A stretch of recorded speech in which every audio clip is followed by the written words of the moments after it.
നാമത്തിന് മഹത്വം ഉണ്ടാകട്ടെ. ഞങ്ങൾക്ക് കഴിഞ്ഞ വർഷമാണെങ്കിൽ മഴയും കാറ്റും ഒക്കെ വരുമ്പോൾ ഞങ്ങൾ പേടിച്ചാണ് ഞാനും എൻ്റെ കുഞ്ഞുങ്ങളും ഈ ഭവനത്തിൽ കടന്നുകൊണ്ടിരുന്ന പടുതായൊക്കെ വലിച്ചു കെട്ടി കാറ്റും മഴയൊക്കെ വരുമ്പോഴും കുഞ്ഞുങ്ങളൊക്കെയും കരയുകയൊക്കെ ചെയ്യുമായിരുന്നു. എന്നാൽ ഇങ്ങനെ അനുഗ്രഹിക്കപ്പെട്ടതായ ഒരു ഭവനം ദൈവം ഞങ്ങൾക്ക് നൽകി തന്നുകൊണ്ട് ഭവനത്തിന് ഞങ്ങൾക്ക് ഇരുന്ന് പ്രാർത്ഥിക്കാനും പാടുവാനും ഒക്കെയും മഴയും കാറ്റും ഒക്കെ വരുമ്പോൾ പേടിക്കാതെ ഞങ്ങൾക്ക് പാടുവാനും പ്രാർത്ഥിക്കാനും ഒക്കെയും ദൈവം ഞങ്ങൾക്കൊരു അവസരം കൂടി നൽകി തന്നു. ഞങ്ങളെ സഹായിച്ച എല്ലാ കരങ്ങളെയും ദൈവം അനുഗ്രഹിക്കണം. അതിന് ഞങ്ങൾ രാവിലെയും വൈകിട്ട് എല്ലാവർക്കും വേണ്ടി ഞങ്ങൾ പ്രാർത്ഥിക്കുന്നുണ്ട്.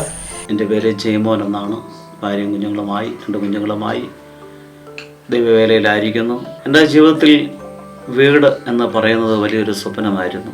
പിന്നോട്ട് നോക്കുമ്പോൾ വീട് ഇല്ലാത്ത ഒരു നിലവാരത്തിലൊരു ഷെഡിൽ ഞങ്ങൾ കുടുംബമായി താമസിച്ച ഒരു കാലഘട്ടമുണ്ടായിരുന്നു. വളരെയേറെ പ്രതികൂലത്തിൻ്റെയും പ്രയാസത്തിൻ്റെയും കാലഘട്ടങ്ങൾ നീണ്ട 10 വർഷം ഞങ്ങൾ ആ ഷെഡിനകത്ത് കിടന്നു.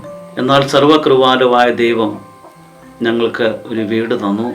ഇപ്പോൾ ഞങ്ങൾ ആ വീട്ടിൽ സന്തോഷത്തോടെയും സമാധാനത്തോടെയും പാർക്കുന്നു. അതിലുപരിയായി ഞാൻ പോകുന്നിടത്തൊക്കെയും വീടില്ലാത്ത അനവധി കുടുംബങ്ങളെ എന്നെപ്പോലെ തന്നെ ഷെഡിൽ കിടന്നൊരു കാലഘട്ടത്തിൽ എന്നെപ്പോലെ തന്നെ ഷെഡിൽ കിടന്ന അനേക ജീവിതങ്ങളെ കാണുവാനിടയായിട്ടുണ്ട്.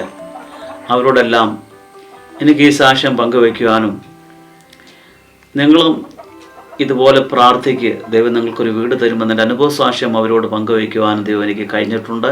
ഇന്ന് എൻ്റെ ജീവിതത്തിലേക്ക് നോക്കുമ്പോൾ ഞാൻ ഏറെ സന്തോഷവാനാണ്. കാരണം എൻ്റെ വീടിൻ്റെ അകത്ത് കാറ്റിനെയും മഴയും പേടിക്കാതെ എനിക്കിരിക്കുവാനും കിടക്കുവാനും പ്രാർത്ഥിക്കുവാനും ഒക്കെ ദൈവം അവസരങ്ങളെ തന്നുകൊണ്ടിരിക്കുന്നു. ഇതിന് ഞാൻ സർവ്വകൃപാലുവായ ദൈവത്തിന് സകല മഹത്വവും ഞാൻ അർപ്പിക്കുകയാണ്. ഇതിന് പിന്നിൽ ചെലവഴിച്ച അധ്വാനിച്ച എല്ലാവരും ദൈവം അവരുടെ കരങ്ങളെ ബലപ്പെടുത്തട്ടെ എന്ന് ഞാൻ പ്രാർത്ഥിച്ചുകൊണ്ട് നിർത്തുന്നു. എൻ്റെ പേര് രാജേഷ് എന്നാണ്. എൻ്റെ സ്ഥലം വെള്ളക്കുളങ്ങര ചരുവിൽപ്പടി മണക്കാലയിലാണ്.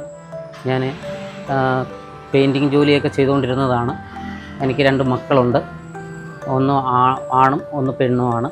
UKG പഠിക്കുന്നു മോൾ 6ാം സ്റ്റാൻഡേർഡിൽ പഠിക്കുന്നു. പെയിൻറ്റിങ് സംബന്ധമായി ജോലി ചെയ്തുകൊണ്ടിരുന്ന സമയത്ത് പെയിൻറ്റിങ്ങിൽ കെട്ടിടത്തിൻ്റെ മണ്ടയിൽ നിന്ന് ഞാൻ യാദൃശ്ചാലൊന്നും മെഷീനും കൊണ്ട് കഴുകിയ സമയത്ത് മറിഞ്ഞു വീണു. അങ്ങനെ ജീവൻ കിട്ടി.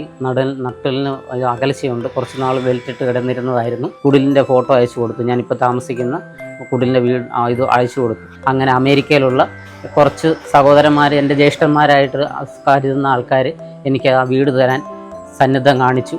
അതിനെത്രയും ദൈവത്തോട് നന്ദി പറയുന്നു. അവരോട് ഞാൻ താഴ്മയായി നന്ദി പറയുന്നു.